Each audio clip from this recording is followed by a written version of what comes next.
오늘 사도행전 6장 8절로 15절 말씀을 통해서 섬김과 기적이라는 제목을 가지고 말씀의 은혜를 나누고자 합니다. 무슨 일을 이루고자 할 때에 5개의 요소가 반드시 필요로 한다고 합니다. 그것을 OM, 5M이라고 그러는데 Man, 사람, 미션, 임무 혹은 목표죠. 메소드, 방법, 미팅, 모임, 그리고 머니, 돈입니다. 어떤 일을 하고자 할 때에 그 일을 할 사람이 반드시 있어야 하지요. 그리고 그 사람은 일에 대한 목표가 있어야 합니다. 그리고 목표를 이루기 위하여 방법이 필요로 하지요. 그 방법을 찾기 위해서 모임이 있어야 합니다. 그리고 모임에서 결정한 사항을 추진할 돈을 필요로 합니다. 그래서 어떤 일이 이루고자 할 때에 사람과 목표와 방법과 모임과 돈을 반드시 필요로 한다는 것입니다. 이 5가지 요소 중에서 가장 중요한 것은 당연히 사람입니다. 유럽을 공포의 도가니로 몰았던 히틀러의 나치 정권 때문에 영국 국민은 전쟁을 시작하기도 전에 이미 심리적으로 패배 상태에 있었다고 합니다. 유럽의 나라들을 하나씩 야금야금 먹어가는 히틀러의 파워에 옥스퍼드 대학과 캠브리지 대학에서는 나치 독일에 항복해야 한다는 청원을 영국 정부에 올릴 정도였습니다. 이런 상황 속에서 윈스턴 처칠은 1940년 5월 10일에 영국 수상으로 취임하게 되었습니다. 이 수상에 취임한 윈스턴 처칠은 영국 국영방송 BBC를 통해서 전 국민 담화문을 발표했어요. 담화문 일부만 소개합니다. 기독교 문명의 생존 여부가 이 전쟁에 달려 있습니다. 우리 영국인의 운명도 여기에 달려 있습니다. 히틀러는 그가 우리나라를 이기지 못하면 전쟁에서 패한다는 것을 잘 알고 있습니다. 우리가 그를 물리칠 수만 있다면 온 유럽은 자유하게 될 것이요, 온 세계의 생명이 넓고 햇빛 찬란한 고지로 나아갈 수 있게 될 것입니다. 따라서 우리의 책임을 사수해야 합니다. 그리고 인내하십시다. 그래서 대영제국과 국민의 번영이 수천 년 동안 지속된다고 하면 사람들은 말할 것입니다. 그때가 가장 행복한 시간이었다. 윈스턴 처칠의 단호한 의지와 호소가 영국민의 마음을 움직였습니다. 패배감에 빠졌던 영국민들이 승리할 수 있다고 믿기 시작했습니다. 그리고 5년 후에 실제로 믿을 수 없었던 일이 현실로 드러났습니다. 1945년 5월 5일에 나치 독일은 연합군에 항복하고 맙니다. 한 사람이 한 나라를 살리고 전쟁에서 승리하게 하는 놀라운 역사가 일어난 것이죠. 하나님께서는 하나님의 구원을 이뤄나가실 때에 반드시 사람을, 하나님의 일꾼을 먼저 세우십니다. 세상을 지으시고 그 세상을 살아갈 수 있도록 하나님께서는 아담을 지으시고 아담을 부르셨죠. 온 세상이 악하여 도저히 방관할 수 없어서 이 세상을 심판할 수밖에 없었을 때에 하나님의 구원의 역사가 이루어지도록 하나님께서는 노아를 부르셨습니다. 이스라엘을 하나님의 제사장 나라로 삼고자 하나님께서는 아브라함을 부르셨어요. 이어서 이스라엘 백성들을 애굽의 압제로부터 구원시키기 위하여 모세를 부르셨습니다. 이렇게 하나님의 구원의 역사를 살펴보면은 하나님의 시간 속에서 하나님께서 그의 일꾼들을 부르셨고, 그리고 그 일꾼들 통해서 하나님께서는 그의 놀라운 구원을 이루어 가셨음을 알 수 있습니다. 하나님의 때가 찾아 일찍 예언된 하나님의 아들 예수 그리스도가 이 땅에 오셨지. 그리고 십자가 위에서 대속의 죽음을 맞이하셔서 많은 사람들에게 하나님의 구원의 역사가 이루어질 수 있도록, 하나님의 구원에 들어갈 수 있도록 하나님께서 예수님을 사용하셨습니다. 우리 예수님께서 하나님의 나라가 이 땅에서 확장되어 나갈 수 있도록 그의 12제자를 부르셨습니다. 그리고 12제자를 통하여 다른 일꾼들을 부르셨고, 그들 모두에게 오순절날 성령께서 그들에게 임함으로 하나님의 교회가 태어나게 되었습니다. 하나님께서는 초대 예루살렘 교회를 통해서 하나님 나라가 확장되어 가기를 원하셨습니다. 그래서 12사도 말고도 교회를 섬길 일곱 일꾼들을 하나님께서 부르셨지요. 그 일곱 일꾼들 중에 한 사람을 사도행전을 기록한 누가가 자세하게 소개해주고 있는데, 그것이 오늘 본문 말씀이에요. 자, 누가는 스데반을 소개할 때 이렇게 말하고 있습니다. 본문 말씀 8절 보시길 바랍니다.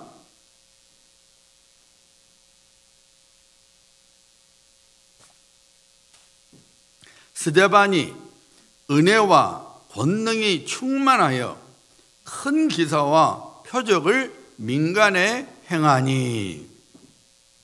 스데반을 통해서 큰 기사와 표적이 드러났다고 증거하고 있습니다. 여러분, 이 사건 전까지는 누구를 통해서 기사와 표적이 일어났습니까? 우리 예수님께서 이 땅에 사람으로 오셔서 수많은 기적들과 표적들을 행하셨습니다. 우리 예수님께서 얼마나 많은 기적을 행하셨든지 사도 요한은 그 모든 기적들을 기록하게 되면 이 세상에라도 그 기록된 책을 두기에 부족할 정도라고 말했지요. 그런데 여러분, 예수님께서 이 기사와 표적을 행하실 때에 그의 능력과 그의 어떤 힘으로 된 것이 아니라 하나님께서 그에게 그 기적과 권능을 행할 수 있도록 능력을 주셨음을 알 수 있어요. 사도행전 2장 22절이죠. 베드로가 이렇게 선포합니다. 이스라엘 사람들아, 이 말을 들으라. 너희도 아는 바와 같이 하나님께서 나사렛 예수로 큰 권능과 기적과 표적을 너희 가운데서 베푸사 너희 앞에서 그를 증언하였느니라. 하나님께서, 예수 그리스도께서 하나님의 아들이시요 메시아임을 증거하게 하여 그에게 큰 권능과 기적과 표적을 행할 수 있는 은혜를 부어주셨다고 선포하고 있죠. 그 다음에 여러분, 누구를 통해서 기적과 표적이 일어났습니까? 사도들을 통해서 나타났죠. 사도행전 2장 43절이죠. 사람마다 두려워하는데 사도들로 말미암아 기사와 표적이 많이 나타나니. 이 말씀을 자세히 보세요. 사도들이 기사와 표적을 행하니 안 했어요, 여러분. 사도들로 말미암아. 그 말은 여러분, 그 기적과 권능을 행하기 위한 주체가 누구라는 거예요? 하나님이시라는 거예요. 하나님께서 사도들을 통해서 기사와 표적이 많이 나타나게 하셨다고 했습니다. 오늘 말씀 보니까 누가는 이제 그 일이 스데반을 통해서 나타나고 있다고 했어요. 오늘 말씀이 나오죠. 스데반이 은혜와 권능이 충만하여. 하나님께서 스데반에게 은혜를 부어주시고 권능을 부어주시니까 스데반을 통해서 기사와 표적이 많이 나타났다고 누가는 분명히 증거하고 있습니다. 우리 성경에는 스데반이 은혜와 권능이 충만하여 이렇게 나왔지만은 여러분 영어 성경 보세요. 스데반이 하나님의 은혜와 God's grace 이렇게 분명히 나옵니다. 하나님의 은혜와 권능이라고. 하나님께서 주신 은혜와 권능이 스데반에게 부어지자 스데반을 통해서 큰 기사와 표적이 이루어졌다고 누가는 증거하고 있습니다. 그런데 여러분 보세요. 우리 예수님은 하나님의 아들이셨으니까 우리 생각에 하나님의 아들이시니까 큰 기사와 표적을 능히 행할 수 있지. 당연하지. 사도들 예수님과 3년 반 동안 늘 예수님한테 같이 다니면서 예수님한테 직접 설교도 듣고 훈련도 받고 말씀 훈련도 받았으니까, 말씀도 배웠으니까, 그리고 또 사도들로 훈련 받았으니까 당연히 권능을 행할 수 있지 할 수 있습니다. 그런데 여러분, 스데반은 그냥 평범한 사람이었어요. 목사가 아니었어요. 사도가 아니었어요. 그냥 여러분처럼 성도들 중에 한 사람이었어요. 그런데 그 스데반을 통해서 큰 기사와 표적이 나타났다, 그 말입니다. 왜 그렇게 하나님께서 하셨습니까? 하나님이 주셨는데 왜 그렇게 하셨느냐? 하나님께서 스데반을 통해서, 스데반이 하나님과 또 그의 교회를 섬길 수 있도록, 하나님의 종으로서, 예수님의 종으로서 섬길 수 있도록 하나님께서 은혜와 권능을 부어주셔서 스데반을 통해서 큰 기사와 표적이 나타났다는 거예요. 사랑하는 여러분, 하나님께서 우리 모두에게 2025년이라는 한 해를 주셨어요. 벌써 우리가 한 달을 지나고 2월의 첫 주일에 우리가 하나님 예배드리고 있죠. 여러분, 2025년 금년 한 해를 살아갈 때에 여러분 마음에 어떤 소원이 있습니까? 어떤 결심으로 내가 한 해를 살아가야지 하고 있습니까? 목사님, 제 살 날 아직 많이 남아있으니까 아직은 그렇게 복잡하게 생각하고 싶지 않습니다 할 수 있죠. 금년에는 참 유난히도 사고가 많이 나대 비행기 사고가 많이 나요. 계속 비행기 사고 납니다. 이 말은 여러분 무슨 말이에요, 여러분? 그 이번에 또 필라델피아에서 또 비행기 사고 또 있었잖아요. 치료받으러 미국에 갔는데 치료받고 가다가 죽었어요. 살려고 비행기 탔는데 죽었어요. 여러분 이런 기사를 보면서 또 이런 일이 일어났네 하고 그러면 안 돼요. 우리는 앞날을 몰라요. 목사님, 살 날이 아직도 짱짱합니다. 몰라요, 여러분. 제 아들 사무엘이 친구가 요즘 비행기 사고 나니까 비행기 타는 거 무섭대요. 출장 때문에 비행기를 자주 타는데, 야, 사무엘아, 나 무서워서 죽겠다. 비행기 안 탔으면 좋겠는데 어쩔 수 없잖아요. 어쩔 수 없잖아요. 우리 앞날을 몰라요, 여러분. 그러니까 여러분, 우리가 이 코끝에 호흡이 있을 때 잘 생각해야 돼요. 내가 하루하루 살아가는 것이 하나님의 은혜인데 내가 어떻게 살아갈까? 이날이 내게 마지막 날이라면 나는 어떻게 해야 될까? 그런 마음으로 우리가 살아가야 합니다. 어떤 제가 잘 아는 목사님이 제게 그래요. 목사님, 그래 금년 결심이 뭡니까? 목사님, 어떤 마음으로 사시고자 했습니까? 하더라고요. 그래서 제가 그랬어요. 제 결심은 늘 같습니다. 제 마음은 늘 같습니다. 금년에도 하나님과 하나님의 일에 충실하는 겁니다. 정말 제 마음의 소원이에요. 이랬다 저랬다 하는 것이 아니라 늘 하나님 앞에 늘 한결같은 모습으로 하나님을 섬기기를 원하고 하나님께서 제게 맡기신 일을 섬기기를 원하는 거예요. 여러분, 하루가 쌓여서 한 일주일이 되고 일주일이 쌓여서 한 달이 되고 한 달이 쌓여서 1년이 됩니다. 그리고 1년이 쌓여서 세월이 됩니다. 세월이 쌓이면 어느새 본향으로 갈 나이가 되는 것이 우리 인생입니다. 지금의 여러분의 모습, 제 모습, 해가 지나면 또 변하게 됩니다. 우리 자녀의 모습이 달라질 것이고 우리가 살아가는 이 세상이 또한 달라질 것입니다. 하지만 여러분, 절대로 변하지 말아야 할 것이 있습니다. 그것은 내가 그리스도 안에 거하는 것. 아무리 세상이 변하고 아무리 사람들이 변해도 우리가 결코 변하지 말할 것은 나는 예수 그리스도 안에 살리라. 이것만큼은 변하지 말아야 합니다.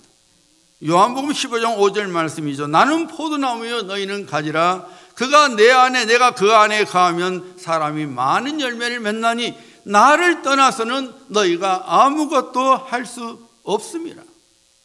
사도 바울은 이런 놀라운 걸 얘기했죠. 빌립보서 3장이죠. 내가 이미 얻었다 함도 아니요 온전히 이루었다 함도 아니라 오직 내가 그리스도 예수께 잡힌 바 된 그것을 잡으려고 달려가노라. 형제들아, 나는 아직 내가 잡은 줄로 여기지 아니하고 오직 한 일, 즉 뒤에 있는 것은 잊어버리고 앞에 있는 것을 잡으려고 표대를 향하여 그래서 예수 안에서 하나님이 위에서 부르신 부름의 상을 위하여 달려가노라. 사랑하는 성도님들, 우리 모두는 그리스도 예수 안에서 구원을 받아 하나님의 자녀들이 되었습니다. 왜 하나님께서 우리를 하나님의 자녀로 구원해 주셨습니까? 불러주셨습니까? 크게 두 가지 이유죠. 하나는 죄와 죽음의 포로에서 벗어나서 영원한 생명을 누리는 하나님의 거룩한 백성으로 삼아 주시고자 함이었습니다. 다른 하나는 우리가 하나님의 구원을, 내가 받은 하나님의 구원을 다른 사람들에게 전하여 그들 역시 우리들처럼 구원을 받아서 하나님의 나라를 함께 세워가고자 함입니다. 이 두 가지 목표를 가지고, 목적을 가지고 하나님께서 우리를 그리스도 예수 안에서 하나님의 자녀로 삼아 주신 것입니다.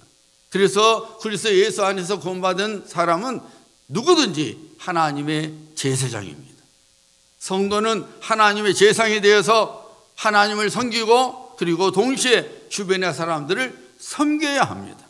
다시 말씀드리면 여러분은 예수님의 종이요, 예수님의 사한이요, 예수님의 하인이요, 그리고 교회의 일꾼입니다.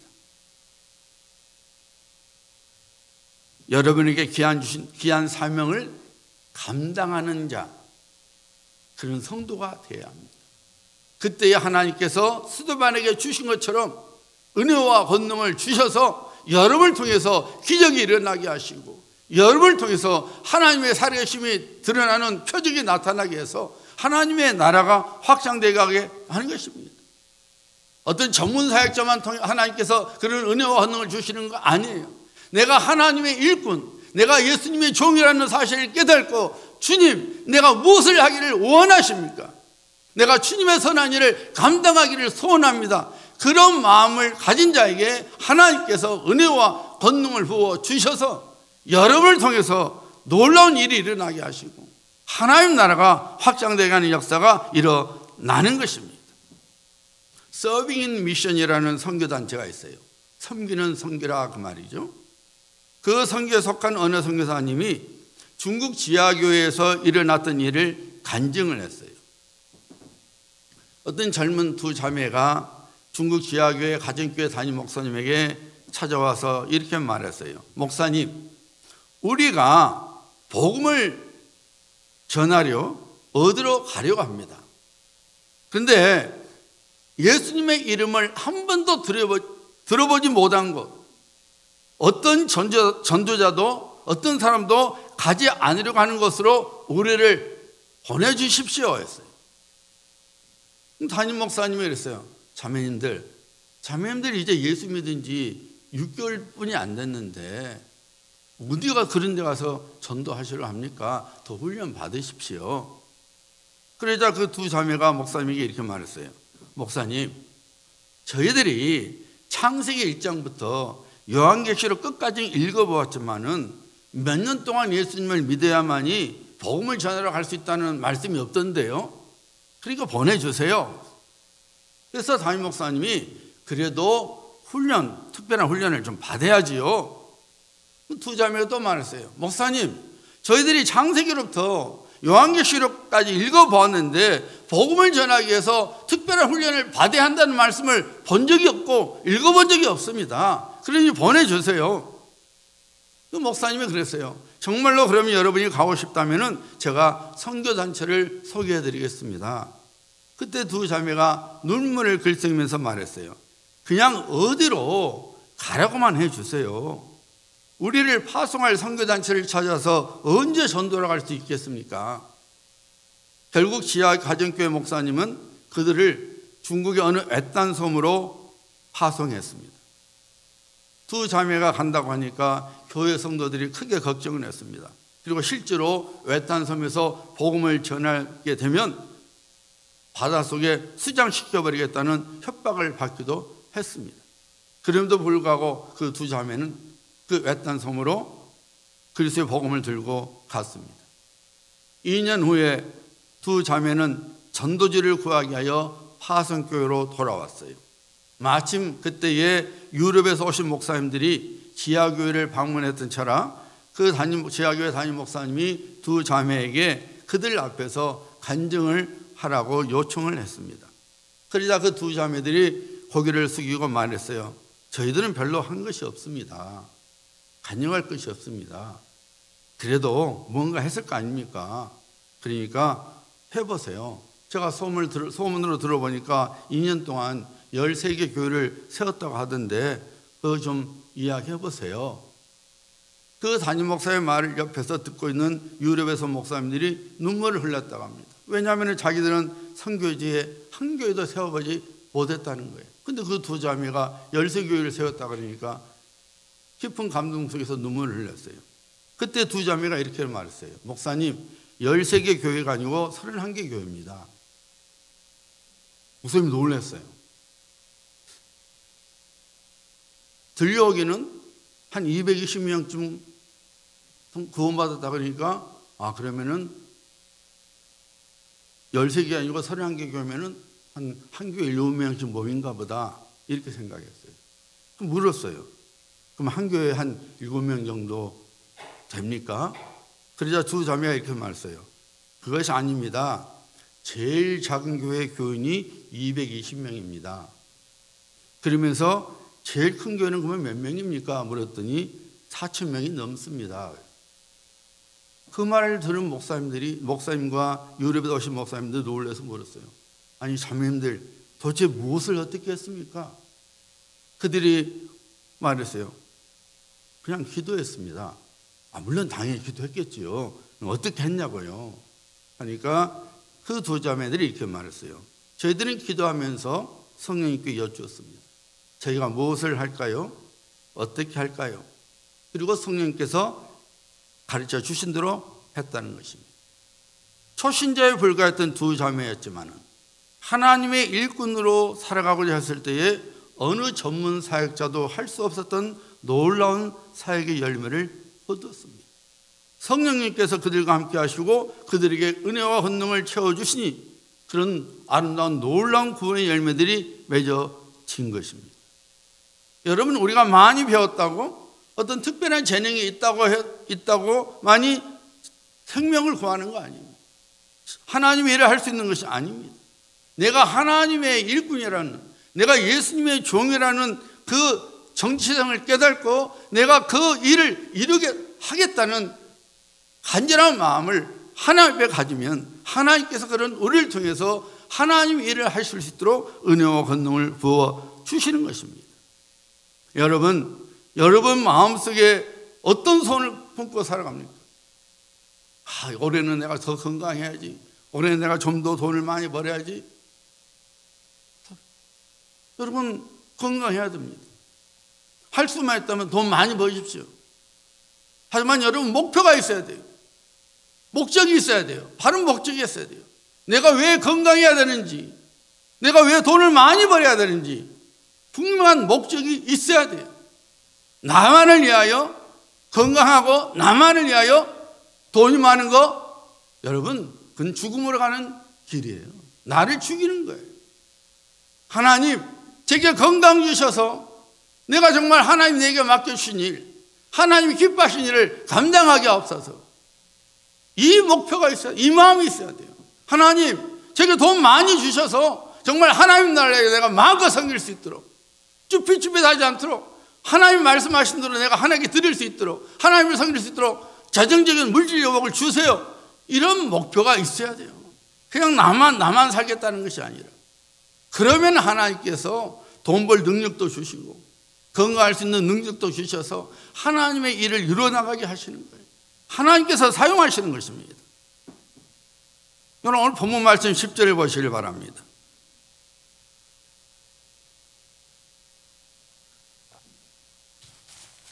스데반이 지혜와 성령으로 말함을 그들의 능히 당하지 못하며. 무슨 말씀입니까 여러분? 스데반이 성령의 도우심 속에서 살아가고 있는 것을 보여줍니다. 스데반이 일을 할 때에 혼자 일하는 것이 아니라 성령님과 함께 일했다는 거예요. 마치 지하교로 파송됐던 그 두 자매가 성령님께 무엇을 할까요? 어떻게 할까요? 물었던 것처럼 늘 스데반은 성령님께 의지했고 성령님께 기도했고 성령의 지시대로 행했다는 것입니다. 그러니까 지혜가 뛰어나서 그를 해초가 한 자들을 능히 이겨낼 수가 있었다는 것입니다. 여러분, 우리가 그래야 합니다. 우리 안에 계신 성령님을 인정해야 합니다. 성령님을 의지해야 합니다. 성령님의 도우심을 사모해야 합니다. 성령님과 동행해야 합니다. 성령께서 내게 감동을 주신 대로 순종해야 합니다. 여러분, 여러분의 육신의 눈으로 여러분의 인생을 바라보지 말아야 합니다. 육신의 눈으로 하나님의 일을 바라보면 안 됩니다. 도저히 거기는 어떤 소망도 보이지 않고 어떤 가능성도 보이지 않습니다. 오직 예수님의 마음과 예수님의 눈으로 우리의 인생을 바라봐야 합니다. 우리에게 맡겨진 하나님의 일을 바라봐야 합니다. 그래야만이 우리가 바른 인생을 살게 되고 바른 섬김을 행하게 됩니다. 바른 섬김 속에서 하나님의 은혜와 권능이 부어지게 되고 그 속에서 하나님의 놀라운 역사가 우리를 통해서 나타나게 되고 그리고 장차 우리가 하나님 앞에 서는 날 칭찬받는 주의 백성이 되는 거예요. 뭔가 하나님께 드릴 수 있는 그런 자랑스러운 하나님의 사람이 되는 것입니다. 그러므로 여러분에게 맡겨진 일을 소홀히 여기면 안 됩니다. 그냥 세상 일에 분주해서 그냥 살아가면 안 됩니다. 하나님, 금년에 제가 어떤 일을 하기를 원하십니까? 하나님, 저를 통해서 많은 영혼들이 구원받기를 원합니다. 여러분이 그냥 말로만 기도할 때 그냥 하나님 우리 예배당을 채워주시옵소서 그걸로 끝나면 안 돼요. 하나님 이 일에 저를 사용하여 주시옵소서. 그 일은 목사님의 일, 그 일은 아무개 일 아니에요, 여러분. 하나님께서 여러분 한 사람을 통해서 하나님의 집이 채워주기를 원하고 하나님 나라가 확장되기를 원하고 이 누빌적에 내대굴 진력에 누군가가 구원받기를 원하시는 거예요. 거기에 대해서 내가 간절한 마음의 소원이 있어야 되는 거예요. 그 소원으로 살아갈 때에 하나님께서 그 일을 이루어질 수 있도록 여러분에게 은혜를 부어주시고 여러분의 권능을 발하게 주시는 것입니다. 내가 하나님의 후레독으로 쓰임 받는 것입니다. 그러니 여러분, 하나님 아무개 말고 저를 사용하여 주시옵소서. 저를 통해서 전도의 열매들이 맺어지기를 원하고 저를 통해서 누군가가 구원받게 하옵소서. 저를 사용해 주세요. 간절한 마음으로 하나님 앞에 엎드려져야 되는 겁니다. 어느 목사님이 5년 동안 부목사로서 교회를 섬겨왔어요. 이제는 담임 목사로서 하나님을 섬기고 싶어서 하나님께 기도했습니다. 하나님, 제가 부목사로서 5년 동안 훈련을 다 받았으니 이제 제가 담임할 수 있도록 교회를 허락해 주시옵소서 하고 기도를 했습니다. 그렇게 기도하는 그 해에 손등에 갑자기 붉은 반점이 생겼어요. 병원에 가서 치료를 받으러 갔더니 피부과 의사가 큰 병원에 가서 검사해보라고 했습니다. 그래서 부산대학교 피부과에 가서 조직검사를 해보니까 암으로 판명이 났어요. 그 목사님이 얼마나 낙심이 되었겠습니까? 담임 목회해달라고 기도했는데 담임 목회는커녕 이제 부목사로서도 사역을 할 수 없게 되었어요. 항암 치료를 받고 투병을 하고 있는데 충북 음성에 있는 어느 한 교회에서 주일 설교를 해줄 수 있겠느냐는 요청이 왔습니다. 그래서 설교하러 갔는데 항암 치료 때문에 이미 머리는 다 빠지고 몸은 비쩍 마른 모습으로 갔어요. 그 충북 음성에 있는 교회는 담임 목사님이 미국으로 유학 가서 공부하러 가는 바람에 이제 공석에 대해서 담임 목사를 찾고 있었습니다. 근데 이제 이 목사님이 설교하러 딱 가니까 이 교인들은 그 목사님이 항암 치료받은 줄 몰랐습니까? 어떤 목사님 오셨는데 세상에 머리는 다 빠졌고 바짝 마른 분이 오니까 야, 이거 잘못 불렀네 하는 생각이 들었지만은 주일 예배는 드려야 되고 또 그렇다고 그 목사님이 설교를 못 하시는 건 아니니까 이제 그 목사님 설교하시겠습니다. 그 목사님이 가셨어요. 주일 오후에 청빙위원들이 다 모였어요. 그리고 이제 어떻게 할까요? 의논들을 한 것입니다. 이 보면 사람들이 다 반대를 했죠. 암에 걸리신 분을 어떻게 우리가 담임 목사로 모시겠느냐? 그건 안 된다. 그런데 한 안수 집사님이 이렇게 말했어요. 저는 담임 목사로 모셨으면 좋겠습니다. 제가 지금까지 많은 목사님들의 설교를 들어보았지만은 오늘 설교처럼 가슴이 뜨겁고 은혜가 되고 그리고 내가 회개한 적이 없습니다. 그러니 저는 이분을 담임 목사로 모셨으면 좋겠습니다. 그 말을 듣고 다른 분들도 맞아, 오늘 참 큰 은혜 받았어요. 근데 이제 건강 문제 때문에 반대를 했던 것이죠. 그 목사님은 설교를 하러 가실 때에 이것이 내게는 마지막 설교구나. 하나님께서 내게 이제 천국에 부르시기 전에 마지막 설교를 할 기회를 주시는구나. 이렇게 생각을 하고 기도를 했습니다. 하나님, 이제 제가 마지막 설교를 해야 된다면 무슨 말씀을 전해야 할까요? 간절히 기도하고 그리고 하나님께 주신 말씀을 그날 주일 설교 가서 했던 것입니다. 그러니까 그 많은 그날 모든 성도들이 다 은혜를 받은 것이죠. 교회 청빙위원회에서 이런 놀라운 결정을 내렸어요. 목사님 말씀이 우리에게 은혜 주시니까 얼마 동안 목회하실지 알 수 없지만 그때까지 우리 이 목사님 설교 들으면서 신앙생활 하자 하고 그 암에 걸린 목사님을 담임 목사로 청빙하고를 결정을 내렸어요. 그리고 그 사실을 알렸습니다. 그 목사님 부부는 그 교회 청빙서를 받아듣고 감격에서 울었습니다. 암 환자인 나를 담임 목사로 오라는 교회가 다 있는가. 그 목사님 부부는 한 달간 작정을 하고 기도원에 갔습니다. 거기서 하나님께 그 교회 가게 해달라고 기도하러 간 것이 아니라 나 같은 사람도 담임 목회자로 오라고 할 교회면 하나님 정말로 좋은 목사님 그 교회로 보내주세요. 그 기도를 한 거예요. 하나님 내가 청빙받았으니까 목회 잘하게 해주세요. 그 기도를 한 것이 아니라 하나님 나 같은 암 환자를 담임 목사로 불릴 정도 교회라면 얼마나 좋은 교회입니까? 그러니 하나님 저를 말고 정말 저보다 뛰어난 좋은 목사님을 좋은 주의종을 그 교회에 보내주세요. 그 기도를 한 거예요. 그런데 여러분 거기서 그 교회를 위하여 두 분이 정말 매일같이 기도를 하는데 갑자기 하나님의 은혜가 그 목사님에게 임해서 암이 온데간데 없이 사라져버렸어요. 깨끗하게 치료함을 받은 거예요. 그리고 그 담임 목사님이 그 교회에 부임하셨고 그 교회에서 지금까지 훌륭하게 목회를 감당하고 계십니다. 사랑하는 여러분, 내가 하나님을 섬기고자 하는 마음이 있을 때, 내가 하나님을 섬기고자 하는 열정이 있을 때에 하나님의 기적이 일어나는 거예요. 구경꾼이 되지 말아야 됩니다. 방관자가 되지 말아야 합니다. 하나님 이 일에 저를 써주세요. 저를 써주세요. 제가 섬기기를 원합니다. 이 섬김에 하나님의 기적이 나타나는 것입니다. 사랑하는 성도님들, 행복하고자 하십니까? 건강하고자 하십니까? 하나님의 기적의 주인공이 되고자 하십니까? 하나님께서 여러분이 맡겨주신 일, 하나님의 일꾼으로서 마땅히 해야 할 일에 충성하시기를 바랍니다.